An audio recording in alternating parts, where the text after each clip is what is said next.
বিসমিল্লাহির রহমানির রহিম। আশা করি সকলে ভালো আছেন। তো দেখতে পাচ্ছেন যে আমার ইয়ামাহা সলিড 125 প্রজেক্ট 1 মডিফিকেশন। আগে আমার কী মডিফিকেশন ছিল আমি অলরেডি বাইকের বেশ কিছু অংশ খুলে ফেলেছি।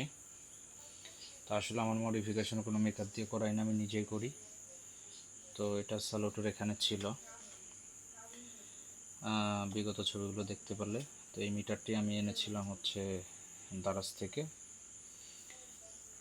45 ডেজ লেগেছিল এটা আসতে।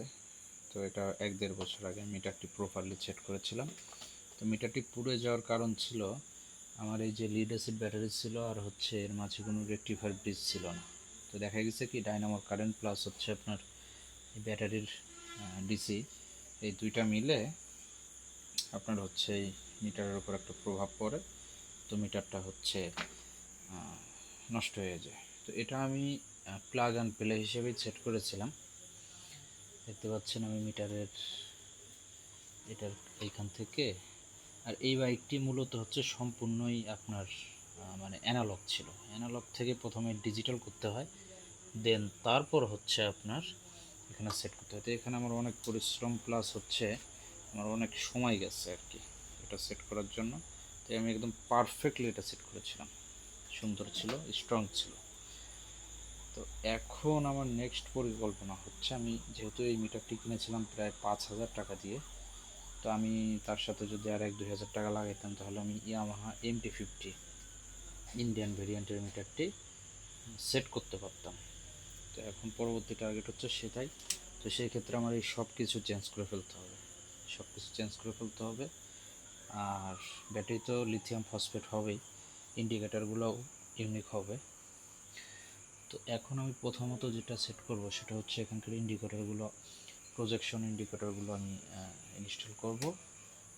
আর এখানে হচ্ছে আপনার লিথিয়াম ফসফেট 12 ভোল্ট 6 অ্যাম্পের এই ব্যাটারিটি আমি সেট করব। দেখুন আগে আমি এখানে সেট করেছিলাম হচ্ছে মোটো লেভের হর্ন রিলে, এটাও পানি ঢুকে নষ্ট হয়ে গেছে। তা প্রপারলি ওয়াটার সিল করতে হবে, না হলে এবারও একটা প্রবলেম হতে পারে। তো অনেক কাজ বাকি এখানে, আপনারা দেখতে পাচ্ছেন আমি সব কিছু একদম খুলে ফেলছি। নতুন মিটারের ক্ষেত্রে প্রতিটা ওয়্যার আবার একটা একটা একটা একটা করে আমাদের এরকম সেট করতে হবে, চেক করতে হবে। আবার প্রতিটা ওয়্যারের মাঝখানে আমার রেকটিফায়ার ব্রিজ ইনস্টল করতে হবে যাতে পুড়ে না যায়।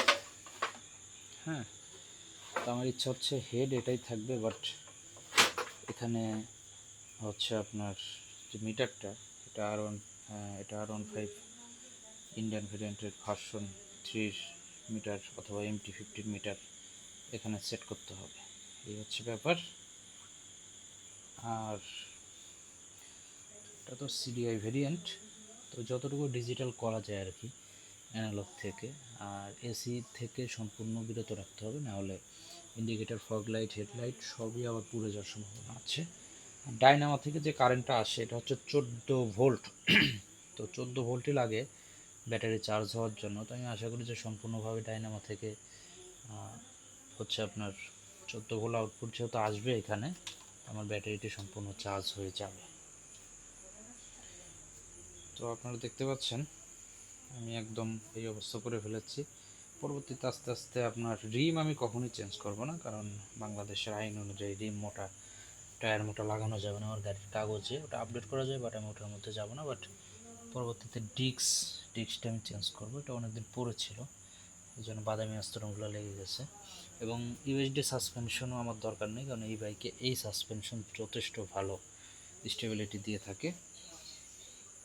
আর অনেক কিছুই ভেঙে গেছে, আর অনেক ময়লা, এয়ার ফিল্টারটাও হয়তো পরিষ্কার করতে, বাট এইগুলো কোনো মডিফিকেশনের অংশ নয়। মডিফিকেশনের অংশ হলো মিটার এবং লিথিয়াম ফসফেট ব্যাটারি ঠিকঠাকভাবে কাজ করবে কিনা বা সেলফ স্টার্ট হবে কিনা। আর এখানে দেখতে পাচ্ছেন এটা কিন্তু পালসারের, যে দিলে এখানে লাইটগুলো জ্বলে পালসারের। মূলত এই বাইকে কোনো ইঞ্জিন কিল সুইচ ছিল না, তো আমি এটা ইনস্টল করেছিলাম প্রপারলি ওয়েতে। দেখতে পাচ্ছেন A to Z। হ্যাঁ, তো আজকের মতো ভিডিও এতটুকুই, আর লং করবো না, পরবর্তী কাজ শেষে আমি থেকে দেখাবো। ধন্যবাদ।